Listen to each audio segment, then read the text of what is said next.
Hello, everyone, and welcome to the Cornell Veterinary Podcast, where we deep dive into the discovery, care, and learning that happens at Cornell University's College of Veterinary Medicine.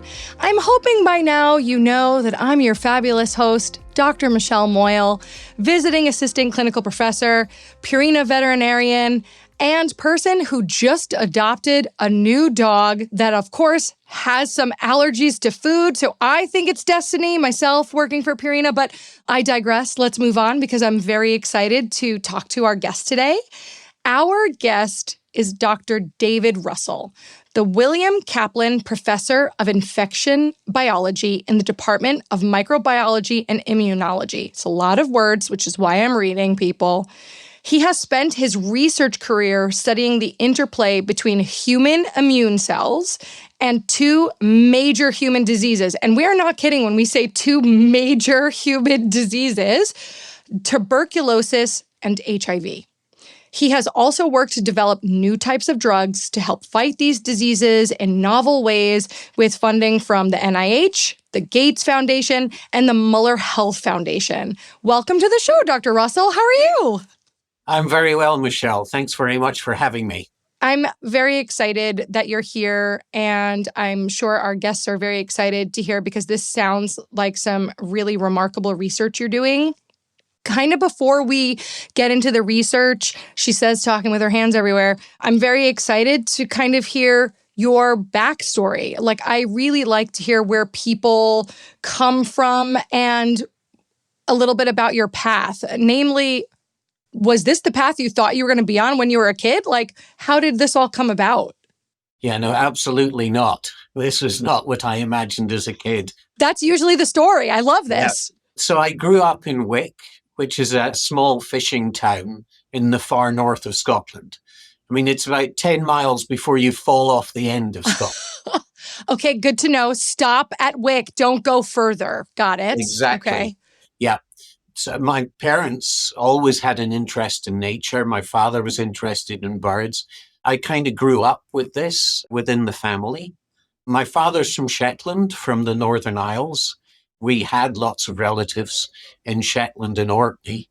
So my life plan, so much as I'd actually thought about one, was to go to St. Andrews University, do marine biology, and then go back up to the islands into fisheries. And that was really what I thought I was going to do. And where did this plan go awry? Yeah. That's a big plan too. Yeah. Two things that happened. Firstly, I became interested in something I hadn't even thought about before. Oh, I love hearing this. And that was genetics. So I just became fascinated with genetics and evolution. When did that? Could you just tell our listeners, when did that happen?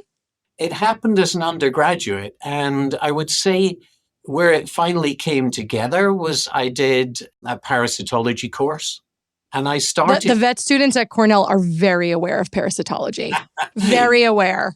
So I started to put together the classes that I was doing in genetics and the classes I was doing in infection biology, and I started to think about coevolution between host and pathogen.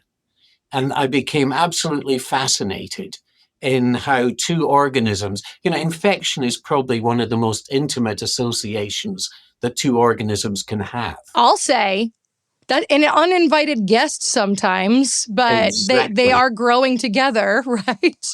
Yeah, and there's major communication over the thousands of years that evolves, and that impacts the genomes of both organisms. So That was really how I started this interest. I love that story. And then in St. Andrews, I was fortunate that in my final year, you got to work in the lab for an entire year. And I absolutely loved that, doing bench science. So I'd hated working in the lab before then when you did all these practicals where you knew what the answer was going to be before you started. Right. You were just trying to get that exact answer, right? Yes. I never got that answer. Yeah. No. Yeah. No. Whereas when you actually were allowed to design your own experiments and fail spectacularly, that was a lot of fun. I really enjoyed that. That's a common theme here. Failing is okay.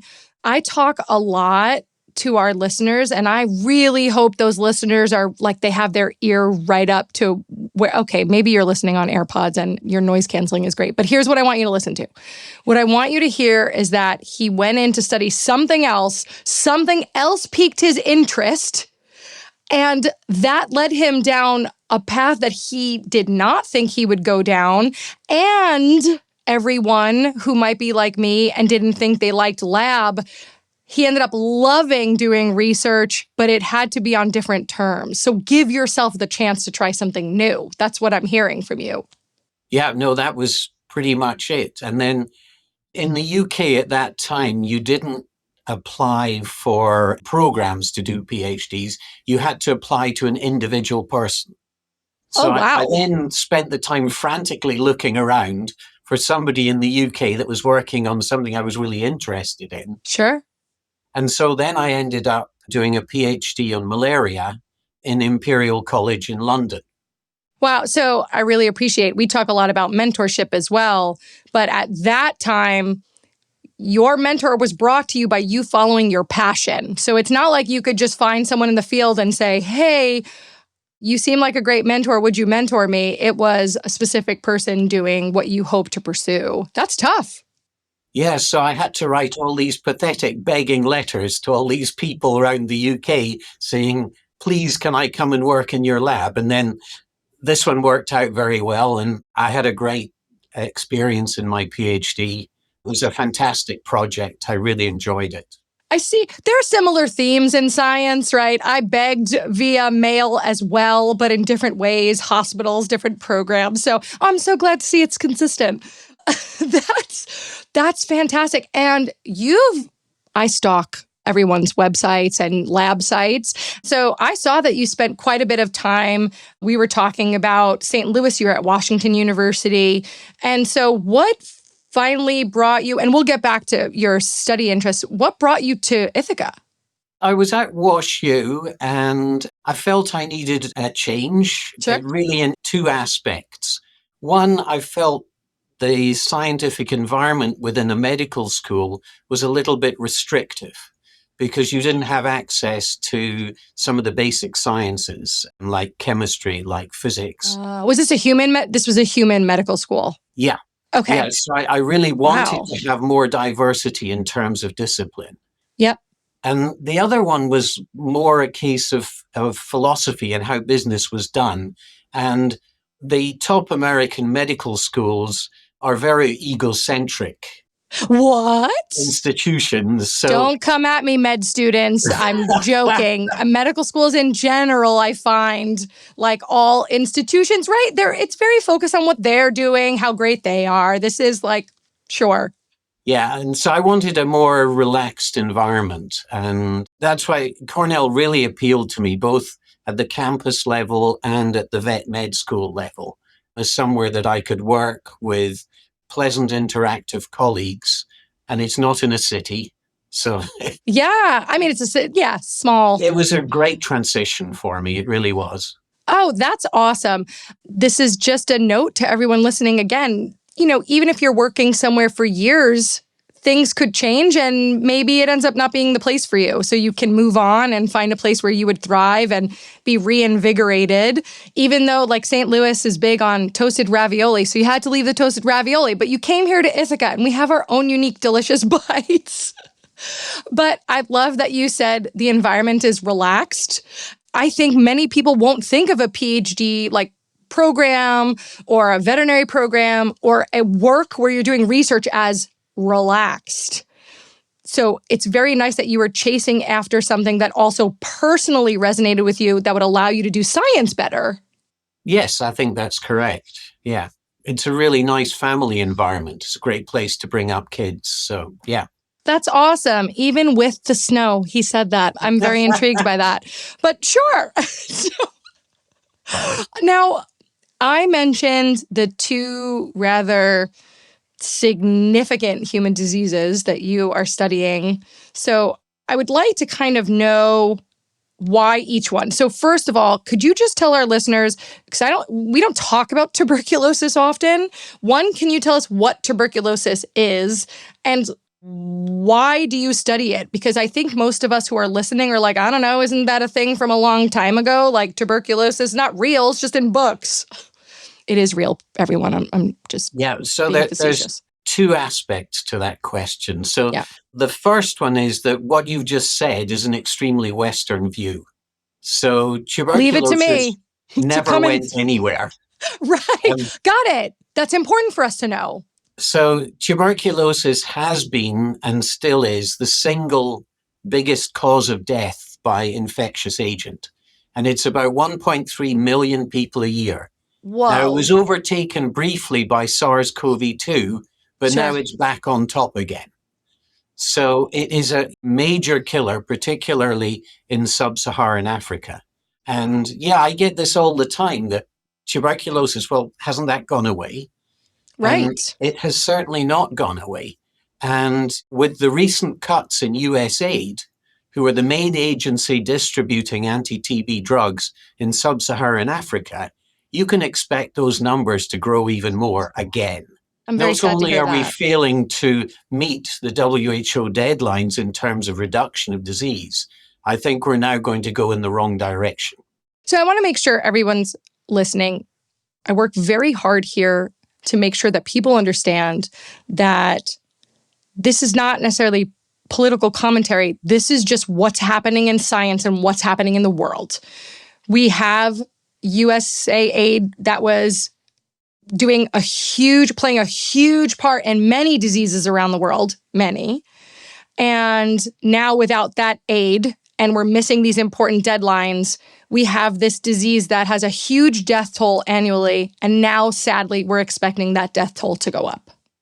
Yes, unfortunately, that's the case. And that makes me incredibly sad. What is tuberculosis like, and what does it do? So tuberculosis, it's a bacterium. It's actually evolved from soil bacteria, which is rather an interesting aspect of its biology. In terms of the interaction with humans, where did it come from with humans? So tuberculosis has evolved with mankind for at least 50,000 years. Wow. And when mankind emerged out of Africa about 50 to 70,000 years ago, they brought tuberculosis with them. And tuberculosis spread with the human population across the planet. The other thing that's interesting about tuberculosis is that the human is the only productive host. So you can infect animals with TB, but it's not a productive infection. It will kill the animal, but it won't transmit. Won't be spread. Yes. Gotcha. So wow. the human's required to complete the life cycle. So human is the preferred host because it could transfer. And highly infectious, it seems. Extremely infectious. Wow. So the infectious dose is estimated to be 1 bacterium. So the efficiency of survival of the bacterium is incredible. The data for that is dodgy. Sure, but still a small amount. It doesn't take a lot. No. Right? So it's very efficient at what it does. It spreads from human to human with a small amount. And does everyone with tuberculosis know they're sick at the beginning when they're spreading it? Disease probably only happens in about 10% of infected people. Whoa. And you can live for years with the infection without progressing to disease. Wow. Which is actually, I think, part of why it's so successful as a human pathogen. Yeah. Because early in human evolution, we existed as isolated pockets of individuals. Right. A hunter-gatherer lifestyle. And so if at any given time only a small number of people who are infected are sick, then you can maintain the pathogen in the population much more effectively. Right. So I think this is a phenotype that's been selected for through evolution. Yeah. Phenotype for our listeners, right? Meaning the specific kind that's quite infectious lives on. Yes. So it's a characteristic that has been positively rewarded throughout evolution. Wow. And I really appreciate that because that kind of brings us back to your beginnings where you were like, I'm really intrigued by how people were evolving and then these organisms were evolving to live with them, to persist, wow, that's a lot. And over the course of your career, because you have been doing this for a little while, what have you found about tuberculosis that maybe wasn't known before? I would say that throughout most of my career, it's been a sort of traditional scientist approach where you're trying to solve problems. And it's not until the last 15 years or so that I started to get more interested in doing something more useful than that. More useful than tuberculosis research. Got it. Yeah. Well, it was Okay. more translational. Got it. Okay. Okay. He has amended that. Yes. Yeah. I'll start with the basic science and then I'll move on to the more translational stuff. But the basic science, we started off really fascinated by the interplay between the bacterium and its host cell.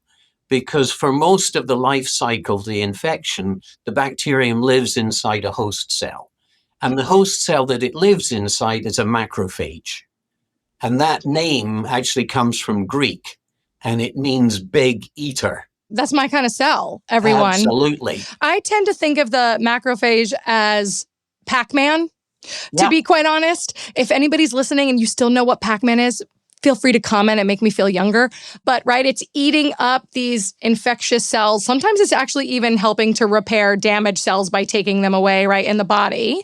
That's absolutely right. And for most bacteria, the macrophage is really, really good at killing them. I mean, a macrophage will kill 99.9% of all known household germs. Wow. So it's a really good cell at protecting our bodies. Yeah. But because of its function, because it eats things, of course, it's going to encounter bacteria capable of surviving, like Mycobacterium tuberculosis is. And so that's where MTB hangs out inside the macrophage for most of its life cycle. And initially, we were interested in studying how the bacteria modulates the cell, how it stops itself from being killed, how it's able to persist inside the macrophage. So that was the emphasis of the work that we did initially in the area. Yeah. So modulating, meaning it moves in and how it makes itself at home. Yeah. Make sure it doesn't die, things like that. And then it progressed to... So then the next thing was, well, what's the bacteria eating? And so we were interested in the nutrients that the bacteria was obtaining and where it was getting them from. And unusually, Mycobacterium tuberculosis lives on cholesterol and fatty acids. Okay. And this is actually a throwback to its life in the soil. So Mycobacterium tuberculosis is one of the few bacteria that's capable of degrading cholesterol. So to break down cholesterol requires a huge number of genes. Yeah. We don't have them, which is part of our problem. Yes, that's exactly why medications are needed for many on this topic. Yeah, so that bug has actually evolved to use this as a carbon source. And this fuels the growth of the bacterium. So that was where we started to think, let's try and do something useful. And so we started to think about drug discovery. Yeah. And taking advantage of this biological knowledge that we'd acquired to design better drug discovery programs. And where did that lead? Well, that led to sort of several, trying to do drug discovery within an academic environment has challenges that you don't normally come across. And yes, challenges are in all capital letters, everyone, just so you all know. Yeah, I don't think we'll go into part. You don't okay. It's okay. But the bottom line was we wanted to develop a screen or a discovery platform that encompassed the biology so that we were sort of interrogating a much richer system, which was technically very demanding. But it worked. So it was set up by Brian van der Ven, who's another faculty member in this department. And he started this when he was a postdoc in my lab. From that initial screen, we screened about 1.3 million compounds against tuberculosis bacterium inside the host cell. Yeah. So we wanted the host cell environment to basically influence the bacteria biology and then interrogate that system. Gotcha. So again, exposure to all these different compounds and then see how they react essentially. Yeah. Wow. And so you found this thing about cholesterol, which is really interesting. And we are kind of studying this biology of it. Has it led you to, I'm a clinician and I love to talk about how things work in practice. So is there something about the current treatment that you're like, I don't know if this will ever work based on the biology I study, or the goal will be a medication that does this? Like, how do you see this translating into treatments and solutions moving forward? To start with, we were totally driven by phenotype. So we wanted compounds that resulted in death of the bacterium within that host environment. Makes sense. So we've found compounds, and then Brian has subsequently gone on working with a pharmaceutical company, Caliber, and they've developed drugs, and those drugs are now in human clinical trials at the Gates Medical Research Institute in Boston. So we do have compounds. We do have compounds active against TB, and those compounds are now in human clinical trials. And that took how many years from his initial research? Let's just give everyone a little tidbit, because I think sometimes, actually a lot of times, I'm going to admit something about myself. I will doom scroll on social media when people read articles saying things like, shouldn't we have an answer by now? This should be, I know that, people are withholding medications, or we don't want to treat this disease or get rid of it. But this is far more complicated. So how long do you think he's been working on this? I would say from when we first started seriously on this, it's about 12 years. Yeah, 12 years. Okay, I want to make sure, not 12 months, not 12 weeks. This is a very lengthy process. And some of that is the fact that you end up with more questions when you're trying to answer a question. Something doesn't go the way you think. You need permissions to do certain things. This is a lengthy process. So I appreciate you sharing that, because I really want people to truly understand this is not as easy as we think. And you're here thinking, or discussing a possible treatment for a disease that kills 1.2 million people, right? This is a big deal. So not as easy as we thought. I just want to make sure I drove that point home, everyone. And so that's very cool. So, okay, we tackled tuberculosis, and now we have this other rather huge research topic of yours in HIV. So where did that interest come from? How did that come about? Yeah, so that was me waking up a little bit more to disease in the real world. I started collaborating with somebody who's become a very close friend of mine. That's Dr. Henry Mwandumba in Malawi. And this started when I was asked if I would be his external advisor for his PhD. So he was an MD doing a PhD, macrophage biology, working at the Liverpool School of Tropical Medicine, but he's Malawian, and his clinical work is done in Malawi. Incredible. So he's studying infectious diseases and he wants to bring it home where he's from. Yes. And, Pac-Man is where it's at. So here we are back at the macrophage. Yep. So I go to Malawi first time in 2000. What I found was at that time, there was no free HIV testing. There was no free drugs for HIV. And the coincidence of HIV and TB infection was in excess of 90%. And so if somebody comes to the clinic with TB, you are more than 90% sure that they're HIV positive. Wow. So the coincidence of infection was just horrendous. It really couldn't be ignored. So I started to get interested in HIV in context of TB infection. Gotcha. I'm going to ask a question that I wonder if other people are thinking. What came first, right? The chicken or the egg? Was it HIV or was it tuberculosis? Does tuberculosis take advantage of a system that's been depleted? Yeah, so that's a really cool question, actually. I'm so glad I asked it. Yeah, and until not so long ago, people assumed that what happened was you caught TB when you were younger. Sure. And then when you became sexually active, you caught HIV, and then HIV progresses to AIDS. And when you become immunocompromised, the tuberculosis emerges. Right. I think everybody assumed that that was what was happening. Sure. And then they started to do studies in South Africa where they looked at the tuberculosis population amongst human populations that were actually high HIV endemicity or low HIV endemicity. And when they looked at the genetic makeup of the bacteria, they found that there were the same bacteria clustering to a much greater extent in the HIV high population than in the HIV low population, which indicated that the acquisition of TB was actually a more recent event. Wow. So these genetic studies basically showed that the acquisition of TB in the context of HIV is probably new in most instances. And again, then TB is occurring in these areas with higher endemic HIV, so higher levels of HIV.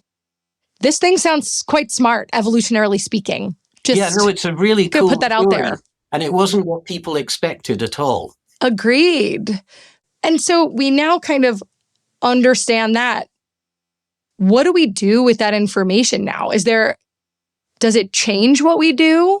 I think it changes the way you think about the lung in the context of HIV infection. Sure. And that's what we've really been interested in, because you don't really think of the lung when you think of HIV. There are other organs that come to mind first. Sure. The question that we first asked was, where is HIV in the lung?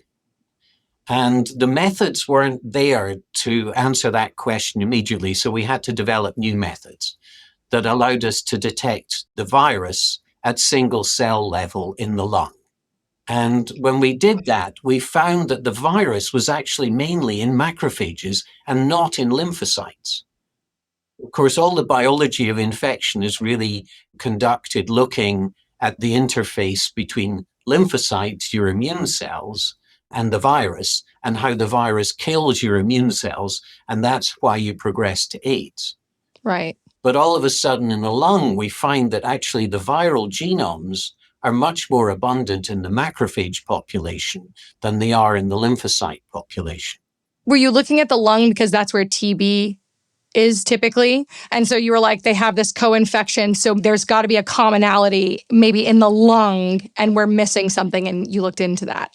That's exactly the thought process that we were following, that the tuberculosis is predominantly a lung infection. That's where you acquire the disease. That's where it will go on to develop to active disease. And so it's really all about the biology of the lung. So we were interested in looking at where HIV was in the lung cell population. And then when you're talking about lymphocytes, those are, and I saw this on your site, and pardon me if I'm saying things incorrectly, but like there was a focus on CD4 lymphocytes, or kind of like these helper immune cells. And they tend to trigger the rest of the immune system to let them know what's going on, that we have to get rid of things. But you didn't find that here. You found more macrophages were involved. Yeah, we found virus in the lymphocytes. Yes. But the incidence of the viral infection in the lymphocytes was much lower than it was in the macrophages. Got it. We think we know why that is now. So, I mean, tell us, share. All right, okay. Tell me briefly, just give me a sentence. Okay, so when Sorry, everyone, you're falling to my whims. I need to know. When HIV infects a lymphocyte, it basically triggers a cell death pathway in the lymphocyte. And that's why we get depletion of CD4 cells. That's why we lose the lymphocytes in HIV infection. Okay. It turns out when HIV infects macrophages, it actually does the opposite, that the macrophage doesn't die. The macrophage activates a survival pathway. And that survival pathway means the macrophage does not go away. Yep. But then HIV in it doesn't go away. No. Correct. Wow. Oh, that's so tough. So I think that we made the observation we did because it's a legacy issue. Yeah. That these macrophages accumulate and they just don't die. Wow. Well, thank you for briefly explaining that. Thank you, everyone. I just needed to know. And I want everybody to know that, like, if a giggle comes out to me, it's because I cannot believe how frustratingly difficult this must be in the lab for anyone who researches it. I can't imagine. Okay. You mentioned that you have worked with, or at least I understand that you work with a lot of international partners. And you mentioned working with that doctor from Malawi. And I know you've worked in South Africa. Could you tell me how these partnerships develop and what do they entail? What does that mean for you in work every day? Yeah, so the Malawi interaction has been a long-standing interaction, and I have one Malawian postdoc in my lab now. He's actually the fifth Malawian to come and work in my lab, and the other four are all back in Malawi. Wow. In this institute. And Henry Mandomba, who was my original connection and a really close friend, is now director of the institute in Malawi. This has been a long-standing interaction between my lab and the group in Malawi. And it comes in part with, I really take exception to what is known as scientific tourism, which is where you go into a country, you grab all the samples you want, and then you leave back to Europe or to the US to do your experiments. So this is not the way we should be interacting with these countries. So what we tend to do is we tend to develop methods and protocols that we transfer to Malawi.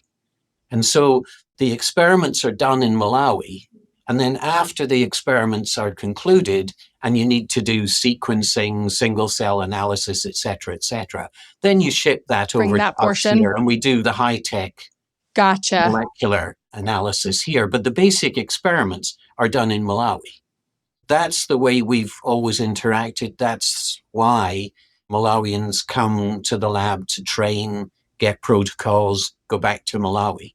I really appreciate that.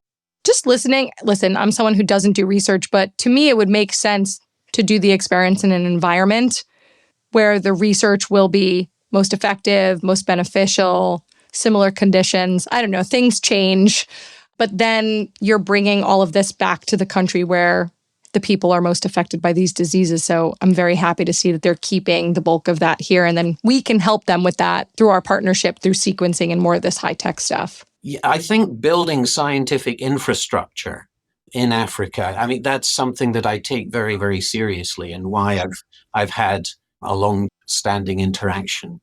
With South Africa, I've tended more to be on scientific advisory boards. Sure.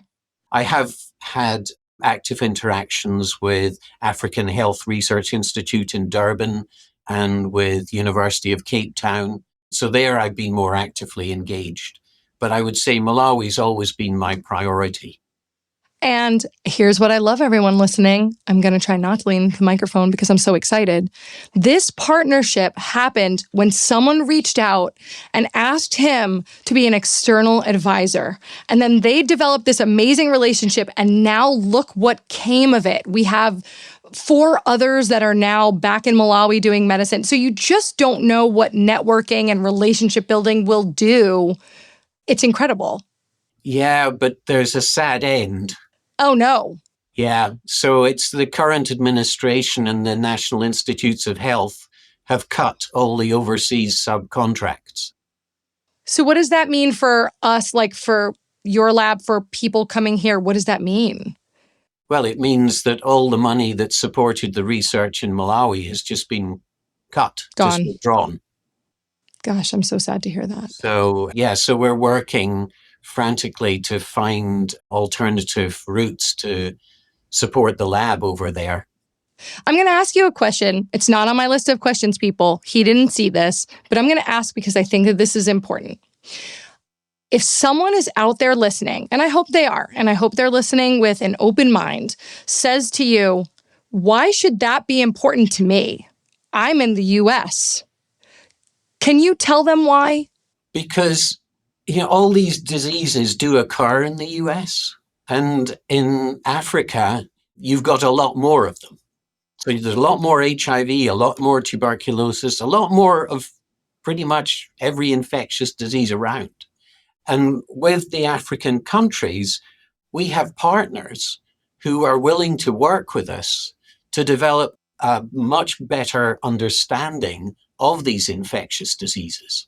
And that improved understanding helps us here as well as Everyone. helps them there. Yep. This relationship, this trust, has essentially been thrown out the window by halting US aid and by halting support for scientific research in areas like sub-Saharan Africa. Yeah. I think we're just talking about helping humanity, everyone. And things that happen overseas do happen here. And we want everyone to be healthy, and we would love to help all of these people and all of these populations with these very detrimental and sometimes devastating diseases.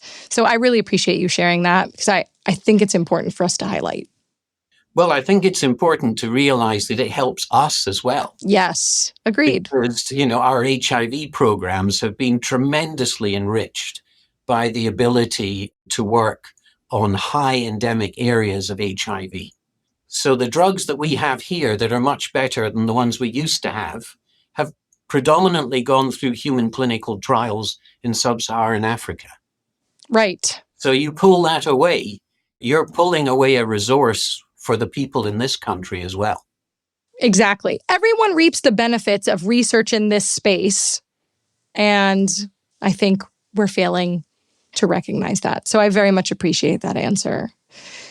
You've had this long career and this, I think, very successful career. It's very neat to see how what you've studied in your lab has translated to really impacting lives.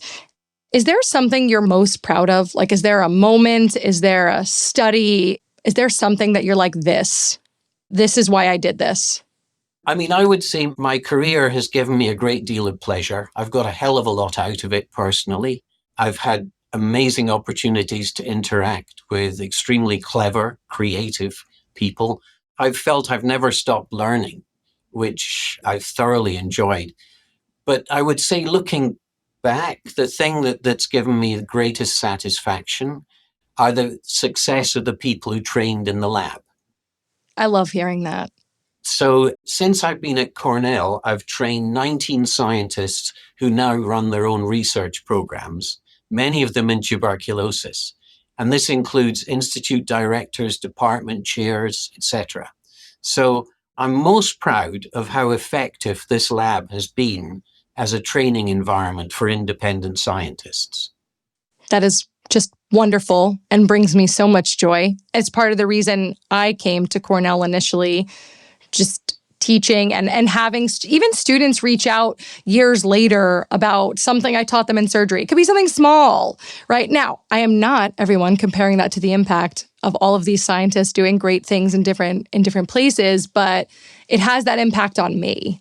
And so I love that the things you do every day have this beautiful effect where they trickle out all over the world and many countries, and it's helping people and helping the world. So thank you for that. I very much appreciate that answer. Oh, believe me, I've had big payback on it. So yeah. That's fantastic. So, okay, we've talked a lot about some really intense topics. And again, they were very important. And I'm so happy to hear about how passionate you are still about those you train, about the things you do. So for those listening, and I'd like to think I have a wide variety of people listening, young and older, all sorts of students. Maybe they're not in school right now and they're just trying to work, but they dream of being a scientist. What advice would you give our next generation of scientists, or even someone interested in research in general? Yeah, it's certainly the opportunities are a bit compromised at the moment, and I hope that that's a transient situation. I hope we move beyond that. I would say that research science is very much a vocation rather than a career. It's something you have to care about passionately in order to be successful. Planning your career, I think you want to look for mentors who show that they care about their trainees and have a record of training. That's difficult if you're looking at young faculty members. Sure. I think evaluating their commitment to training and mentoring is important. If you're a postdoc, then you want to look for mentors who will allow you to take a project with you and who'll work with you to write grants before you go. Because if you can get people funded while they're in your lab, they're more competitive when they're out there in the job market. Wow. So again, look for people who are willing to support your career, that they're not just interested in their own career. I'm hearing great things, and we've talked about mentorship here because it means a lot to me. So one, we're looking at mentors who do, in fact, really, I'd love to think everyone really cares about what they do. We know that sometimes it can be tough on the day-to-day, but they're just as passionate as you are about what you want to study and what they are studying, and they really are invested in helping you grow and be successful. Yeah, I think that's really important to try to assess that when you're looking around for somebody to teach you. Sure. What about someone in high school? Can they do anything? Should they be thinking about anything right now? I mean, maybe just cleaning your room. Clean your room. Your mom told me to tell you that. I mean, you can get in labs through different science programs from high school. So some institutes do reach out to high school level students of interest.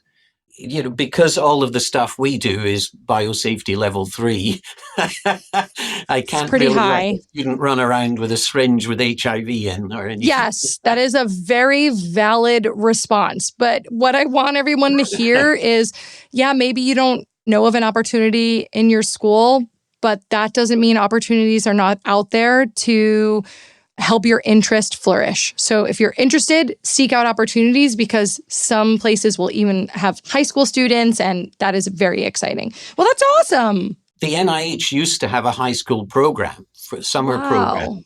I honestly don't know what the state of that is. Yeah. And listen, and things might be tough, but I don't want people to get too dissuaded.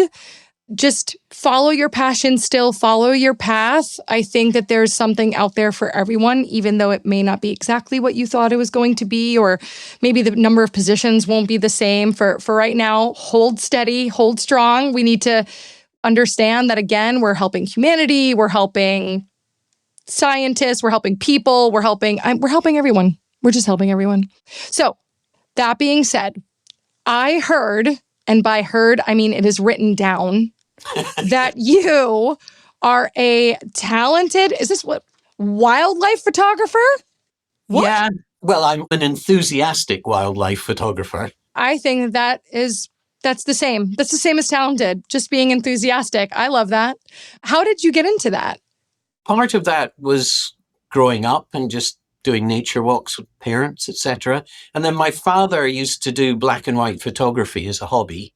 So I basically learned how to develop and print my own photographs. Yeah. I did that for quite a long time. And then it was a matter of waiting until digital equipment became good enough and affordable enough for me to do bird photography. Because unfortunately, it requires relatively high-end equipment. Yes. Which is not cheap. So, yeah. But P.S., everyone listening, back in the day, as veterinarians, we also had to develop our own x-rays. And I remember being in a dark room, no light, just dipping films in and trying to get the process right. So along with evolution of diseases, there is evolution, right, of technology. And we're very lucky to experience that. Now, I do not have a background in, hiking in nature because I'm from Queens, New York. And there's some nature out there, people, but I did not experience it. And being a photographer, but now as an older individual, I will tell you that I absolutely am obsessed with birds. I don't know how this happened. I think it's inevitable. Social media tells me that as we age, we suddenly love birds. And I have to tell you, I think that that's right. I love going out taking photographs of birds. And whenever I'm traveling, I normally tag on at least 1 or 2 days or a specific safari or something like that. Yeah. So I can just take off and do bird photography. I'm going to share things with our listeners. I got a bunch of those bird houses with cameras, and I could watch live or I could take photos of the birds as they're snacking. So welcome to middle age, everyone. You will end up liking birds and older. Just wanted to let you know. Is there anything that I didn't ask or we didn't discuss that you would love for our listeners to know? No, I don't think so. You've been very thorough, Michelle. He said I'm that good, everyone. You heard it here. Well, I appreciate that. In that case, I'm going to ask one more question, and if you don't mind me taking your time with this. When you're at a party, you're very relaxed. You don't have to go to the lab the next day. You're like chatting with people. Maybe you're having cake. Maybe you're having a drink. It's to each their own. Is there a story you'd like to share about what you do with everyone? Is there like a fun story? I don't know. Like, is there a fun story there? Oh, You're like, you were in another country and, well, if it's me in another country, foodborne illness is usually an issue. You're welcome, everyone. I can share that at a party if you like. But is there a story or an anecdote you like to share? I mean, I've had so many fun experiences in so many different places and, come across so many people who have been kind and generous and looked after me and helped me in so many environments. I just feel that traveling around the world has been a tremendous life-affirming experience for me. So I don't think I want to pick on any specific instance, but I really just enjoy being out there and experiencing life in different places around the world. Yeah. And if you can throw in some birds and a camera, then I'm 100% happy. Got it. Now we know his dream vacation. Agreed. I appreciate your honesty on that. What I would say to everyone, if you're fortunate and have the opportunity to travel doesn't always mean you have to go halfway around the world. Sometimes it's just going to a different state if you have the ability and just experiencing what they have to offer. Sometimes it's going to a different neighborhood. I'm from New York City. I said Queens, and I have to tell you something.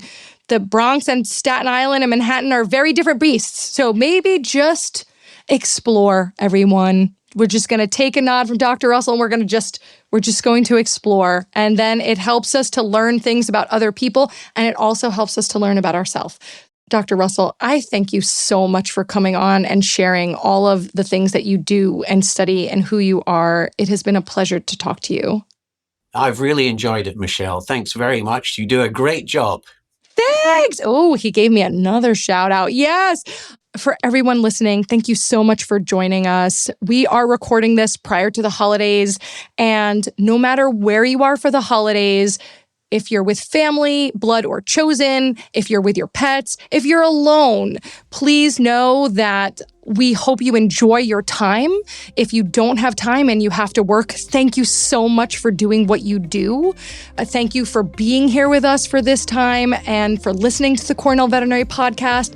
Please like and subscribe if you're enjoying this on your favorite platform, and we will talk to you soon. Thank you, everyone. Happy holidays.